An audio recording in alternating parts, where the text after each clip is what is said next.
Tuburan sa panalangin. Kini nga programa gimugna sa East Coast Gospel Mission. Alas 6 hangtod alas 6:30 matag adlaw.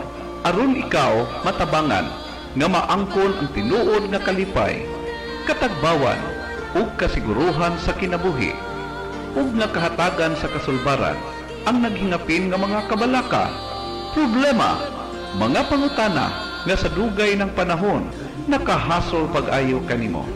Busa paminaw ug sa Dios ikaw panalanginan. Higala maayong nga buntag, maayong adlaw kaninyong tanan. Salamat sa oportunidad na usab karon nga ang Dios nagatugot kanato nga makahimo kita sa atong bulaton. Og standby sa pipila lang ka mga minuto ako magapakiguban usa alang sa atong pagpamalandong o sa ato ang padayon pang mga buluhaton. Sa ato nga pagpadayon atong itugyan atong buluhaton diya sa Ginoo pinagi sa pangamoy. Mag-ampo kita. Amahan o Diyos nga langiton na usab, nagapasalamat kami tungod kay ikaw matinumanon o mahigugmaon nga naghatag kanamo og dugang tsansa nga makapadayon kami o Diyos sa pagpamalandong sa imong pulong. Salamat karon nga adlaw nga gihatagan nimo kami og maayo nga kondisyon sa amo ang mga panahon. Salamat sa oportunidad. Salamat Ginoo tungod kay padayon ka nga nagahatag sa imong pagpakamaayo nga din sa matag usa. And I pray, O God, sa tanan nga paminaw karon sa dini nga stasyonan sa radyo o bisan pa man sa tanan nga mga Facebook friends o sa tanan nga mga nagapakigbahin ining buluhaton pinaagi sa pangamuyo, pagsubaybay, pag-share ni ining mga videos. I pray, O God, nga ang balaan nimong pulong makakita og luna diya sa kasing-kasing sa matag usa samtang pamalandungan ang imong mga pulong. Gamitan imong ubos nga alagad kay ang imong pulong mahimo kining walay epekto sa among kinabuhi unless nga ang balaan ng espiritu maga-convect sa matag usa. This I pray in Jesus' name. Amen. Salamat sa Ginoo tungod kay padayon kita karon nagitagan niya og oportunidad nga makahimo sa buluhaton og padayon siya naga-preserve sa ato ang station, sa ato ang buluhaton o kining tanan gumikan lamang sa pagbulutan o pagtugot sa Ginoo. Karon nga buntag gusto nako nga i-remind ato mga kaugalingon concerning sa ato ang padayon nga pagpangalaga diha sa Ginoo. Samtang buhi pa kita higala, starting ni adtong panahon nga ikaw nakaila sa Dios or kung baga ikaw nakaplagan sa Dios alang sa kaluwasan, naga-start ang ato ang ginatawag na spiritual race sa kinabuhi. Now, ang challenge para kanato karon is keep running on your spiritual race.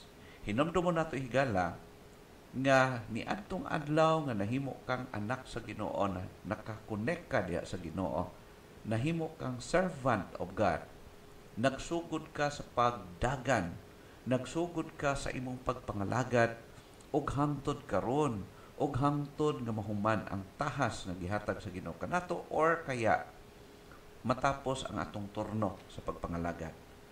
Ang challenge para kanato is we need to keep running on that race, that spiritual race nga ginaset sa Ginoo kanato. Higala aduna kitay lahi-lahi nga responsibilidad, aduna kitay lahi-lahi nga pribilehiyo sa atong pagpangalagad diha kaniya. Therefore, ang pag-challenge kanato karon kung sa asa ka nga aspeto, area sa pagpangalagad, padayon sa imong pagbuhat, padayon gyud sa pagsunod tungod kay ang atong pagpangalagad temporaryo lamang kini og adunay adlaw nga matapos kini. Keep running on your spiritual race. According sa gisulti ni Apostol Pablo din sa Philippians chapter 3 verse number 12, nagaingon siya, not as though I had already attained, either will already perfect, but I follow after that, if that I may apprehend that for which also I am apprehended of Christ Jesus. In verse 13, Brethren, I count not myself to have apprehended, But this one thing I do, forgetting those things which are behind, and reaching forth unto those things which are before.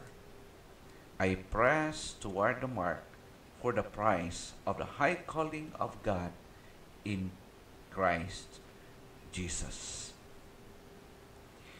All of us started our spiritual lives at conversion, and it will continue on growing, improving in knowledge and intimacy with God, and be completed at death. Mao kini siya ang realidad sa atong kinabuhi gala. Nga sa dihang ikaw nakakilala sa Ginoo, or shall we say nakaplagan ka sa Ginoo, gikan sa yanang sa sala, ikaw gihinluan sa Dios, giluwas niya o gitagaag tsansa nga magkinabuhi bilang Kristohanon, mga lagad bilang alagad sa Dios. Bawat usa sa atoa aduna tay gisugdan nga pagpangalagad, o nag-expect ang Ginoo nga sa atong pagkinabuhing spiritual magatubo kita, mag-improve kita sa ato ang pakigrelasyon diha kaniya hangtod yun sa atong kamatayon, or kaya sa adlaw nga kuhaon kita sa Ginoo kung maabdan kita sa iyang pagbalik. It is for knowing the incomprehensible greatness of Christ demands a lifetime of effortful inquiry. Mao kana siya ang atong kinabuhi, kay dili gyud 100% kompleto atong pagkakilala sa Ginoo. Nang nailhan nato sa Ginoo is just a part sa iyahang personalidad. Pero ato makita all the time nga atong kilalahon ang Ginoo sa atong pagpangalagad sa Ginoo. Every now and then ma-amaze kita, ma-amaze ikaw kung unsa ang Ginoo sa ang iyang kaayo o ang iyang pagkamatinumanon sa atong kinabuhi. O ang Kristohanong pagkinabuhi nag-include nga kilalahon nato siya, ilhon siya, samtang nagkinabuhi kita, nag-alagad kita diha kaniya, ato usab nga ma-experiencehan, mailhan kung hinay-hinay kung unsa siya sa atong pagkinabuhi. So mao kada siya atong masabtan karon atong pagatunaan. Keep running on your spiritual race. How to keep running on this spiritual race? Paano kita magdagan ining spirituhanong lumba nga ato karon nga nasalmutan gumikan sa atong pagkakristohanon? Una, simple lang kayo. By having spiritual and self-discipline. Just like sa kay Apostle Paul.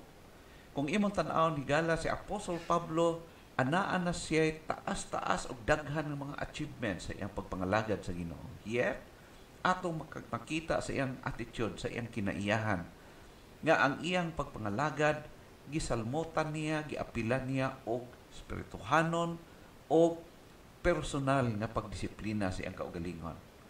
Higala hinumdumon nato nga ang disiplina diha sa pagpangalagad sa Ginoo sa spiritual nga aspect o sa physical nga aspect is necessary. Kailangan kaayo. Og makapadayon lamang kita sa atong spiritual race. Makapadayon kita niini nga maong lumba sa pagpangalagad, pinaagi sa pagdisiplina sa atong personal nga kinabuhi, at the same time sa pag-obey diha sa kabubuton sa Ginoo. Ingon pa sa verse number 12, not as though I had already attained, either were already perfect.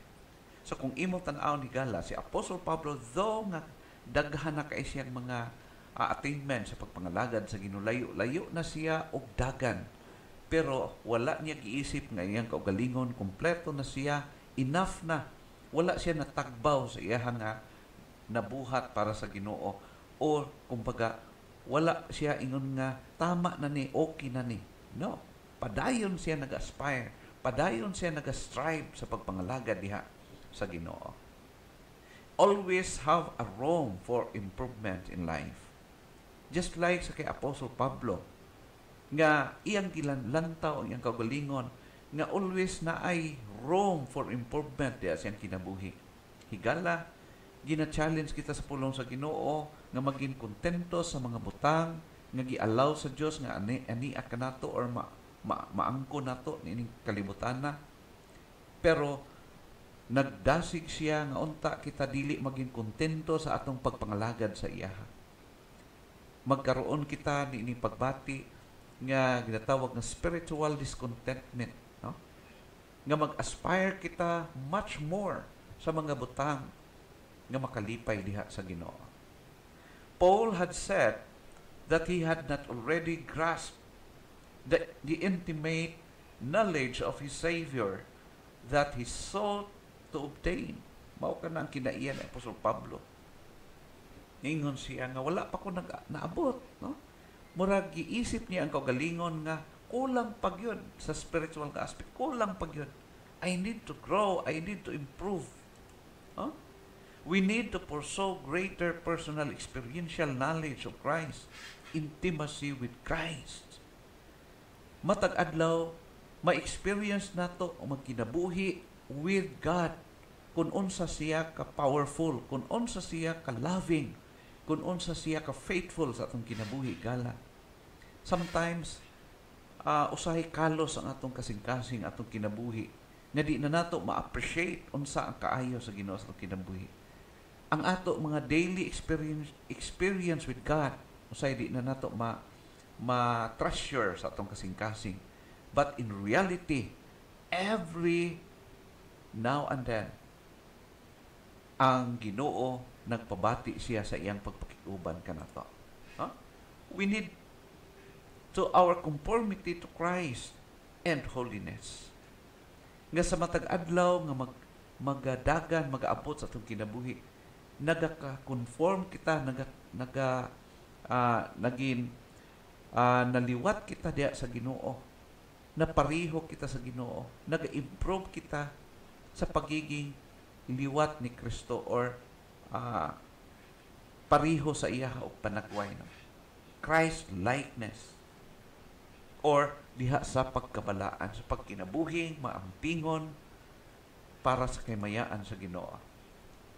Practical sanctification would be realized by diligently following the Lord. As we continue on following God, samtang magpadayon kita sa pagsunod sa Ginoo, nagaka-realize usab ang ginatawag nga personal or practical sanctification or holiness atong kinabuhi. Makaplaga na to, uy, mali ka to, likayan. Uy, mao kini ang dapat buhaton ko kini. Dapat naga-improve kita. Nagaka-discovery na to ang daghang mga butang nga usahay abi nato sa unang tama, okay, pero di ay dili mao o kulang, no? Kailangan pag-improvements. A divine dissatisfaction is essential for our spiritual progress. Unless nga ato mabati nga kulang pagyud ko sa spiritual nga aspect, mo stop or maging stagnant kita sa atong spirituhanon nga paglambo. Therefore, we need to have a divine dissatisfaction because it is necessary for all of us nga mapati na to, kailangan pag yun ako mag-improve spiritually. Higala, sa imo bang kinabuhi karon, giisip ba nimo imong kagalingon nga naabot na ka sa lumba? Naabot na nimo imong goal sa pagpangalagad? Higala, ayaw ka na himoa. Kay mintras buhi pa kita, mintras ni apa kita niining kalibutan na, wala pa ta musangko, wala pa ta makumpleto. We need to have a divine dissatisfaction. Adunay room for improvements kanunay diha sa atong kasing-kasing. Always have a disciplined life. Ayaw yun pagkalimot. Hinumdum mo nato igala, masayon ang pagdisiplina sa ubang tao, pero sa atong kaugalingon pinakalisod. Ang pinakalisod nga disiplinahon sa tibuok kalibutan mao kita mismo. Kay nga naman ang atong kaugalingon atong tuyangan sa atong gusto. Samtang nagadisiplina kita sa uban. Ang gusto sa Ginoo is idisiplina usa nato atong kaugalingon, then after that diha pang uban. Ang atong unang tutukan atong kaugalingon. Mao ganin ingon ni Apostol ni Jesus Christ nga ayaw lang tawa ang puling sa imong igsuon kundi tan-awa usa ang imuha. Basi kung mas dagko pa ang puling nga naa sa atong mata, usa ta mo tan-aw sa uban. So first, we need to discipline ourselves. Ang atong mga kaugalingon una. Discipline in devotional life. Kumusta imong devotional life, Igala? Nag-enjoy pa baghapon ka sa imong pakig-istorya sa Ginoo day by day? Naa pa ba ka na? Di-practice pa ba nimo or basi nalimtan na nimo ka na? Discipline in what we think. Kumusta? Sa unang panahon bago pa ka na-Kristohanon, nag-enjoy ka maguna-una about sa mga butang iya sa Ginoo, pero karon lahi na ang imong gikalipayan. Basig na gyud ana na. Discipline in what we say. Kumusta ang imong ginasulti? Kumusta ang mga words magawas sa imong baba? Blessing ba or disgrace para sa tanan? Hinumdum mo na ito, Igala. I do not say that maging perfect ang atong ang mga words magawas itong baba kay honestly speaking, kitang tanan magkamali gayon. No? Wala may perfect, pero naga-improve kita. Ika-upat, discipline morally. Ug mao kini siya ang rampant nga problema sa atong kapanahonan karon. Kay nga naman adunay mga panahon nga usahay ang tama maging mali ug ang mali maging tama sa mata ni ining kalibutan. But we have the biblical principles na atay Biblia nga atong mahimong basihan sa tama o sa dili tama. The only thing, kailangan seryoso kita ni anang mga butanga sa pulong sa Ginoo. It would be possible when we achieve self-control. Kung wala tayo self-control, imposible yun na madisiplina ang atong kaugalingon. Okay? So, mao ka na siya higala. Keep running on your spiritual race. Padayon sa pagdagan. Padayon sa pagiging close diha sa Ginoo. Ayaw pagpalayo. Ayaw pag-keep distance from God. Hinumdumon nato that one step away from God, you are near to Satan. No? Mao ka na siya. Dili layo ka nato ang kalaban. Pag mo keep distance ka sa Ginoo, duol ka na sa kalaban. Dili kini parihag sa kinan na kailangan og mag-keep distance kita. No?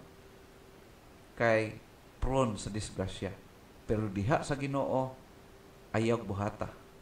Ayaw gyud pag-keep distance from God. No? How to keep running on this spiritual race?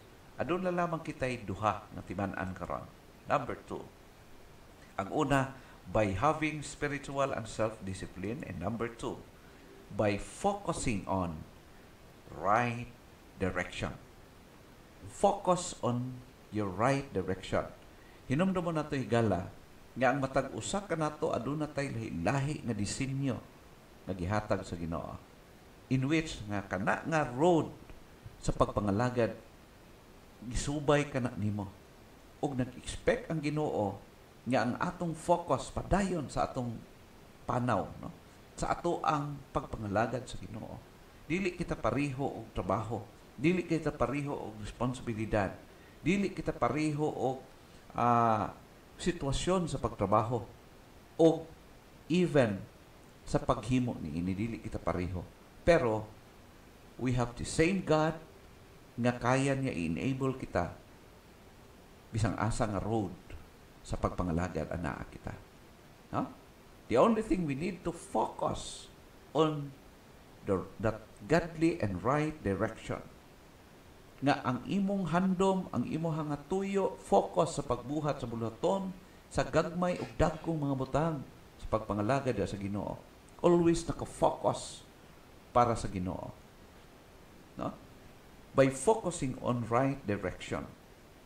According sa verse number 13, Brethren, I count not myself to have apprehended, but this one thing I do, forgetting those things which are behind, and reaching forth unto those things which are before. Makita na to din ang last part. Reaching forth unto those things which are before.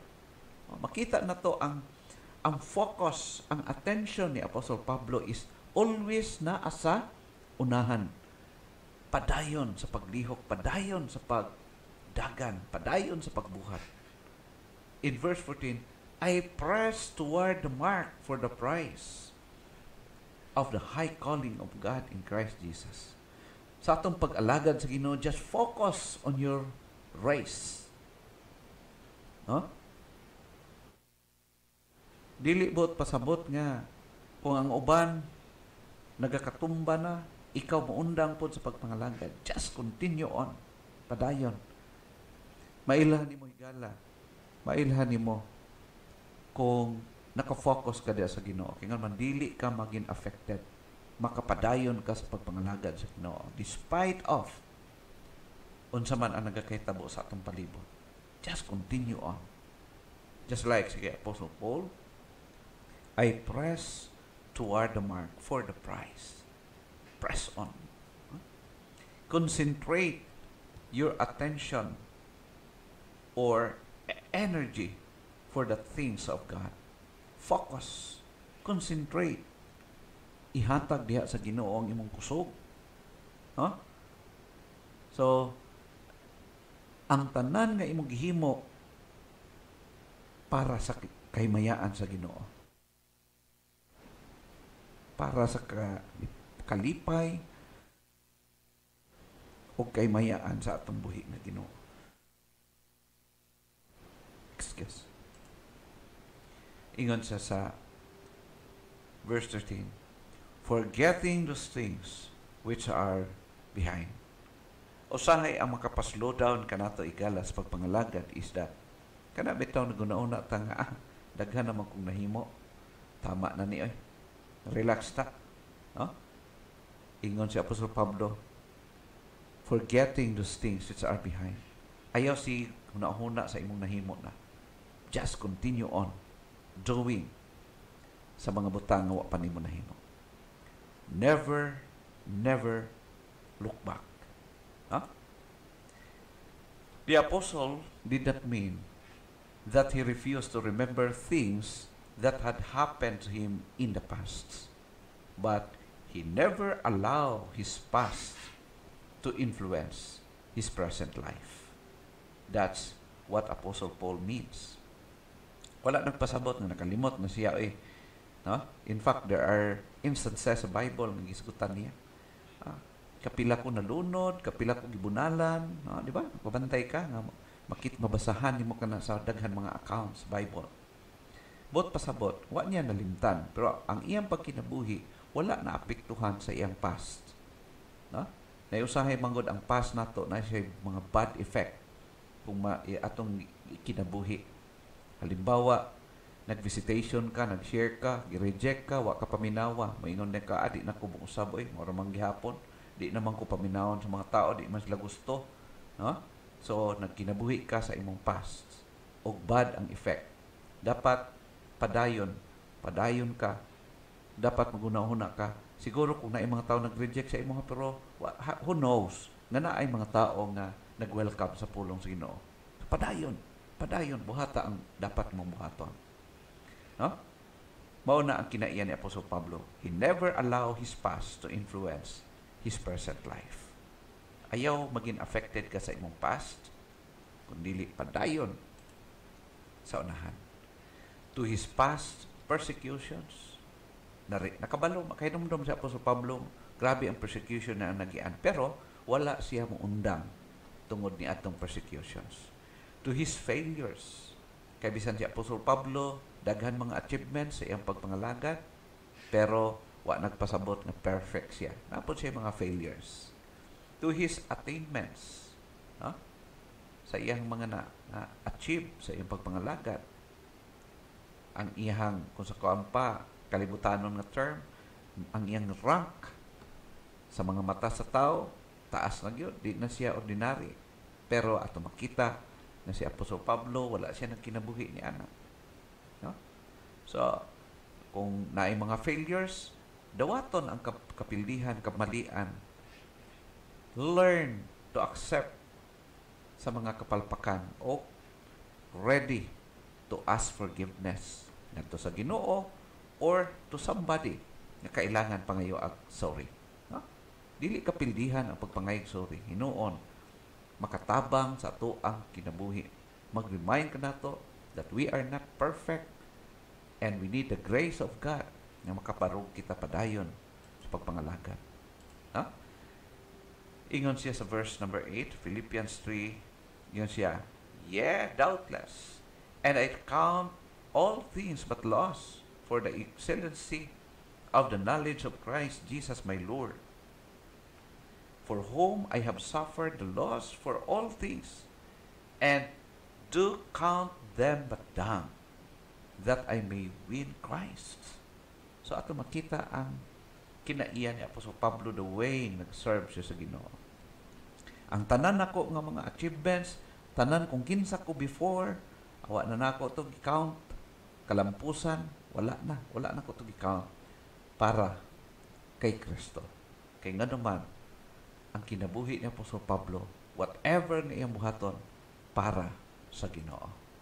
Huh? So, into verse 9, and be found in Him, not having mine own righteousness, which is of the law, but that which is through the faith of Christ, the righteousness which is of God by faith. So, ang naangkon ni Apostol Pablo nga panalangin from God is dako, bililhon, o iyang treasure sa kinabuhi. More than sa tanan nga naa kaniya before. Ha? Ato makita kung unsa pag-treasure ni Apostle Paul ang Ginoo siyang kinabuhi. Keep running on your spiritual race. Padayon sa pagdagan diya sa imong race sigala. Akong gisulti ka ganina na lahi ta og tahas gikan sa Ginoo. Lahi ta og race. Pero ang dapat himuon, just focus on the right direction. Have spiritual and self-discipline. Kaya kung wala ka na, wala tayo maabdan. Okay? Hilgala hinaot pa nga ang pulong sa Ginoo, nagapanalangin diha sa inyong mga kasing-kasing. Magaampo kita. Amahan, salamat sa imong pulong.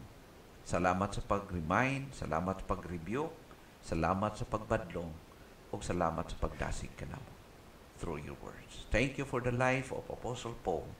Naging blessing, naging model kanamo sa pagkinabuhi sa among panahon karon. I-bless ang tanan nagapaminaw in Jesus' name.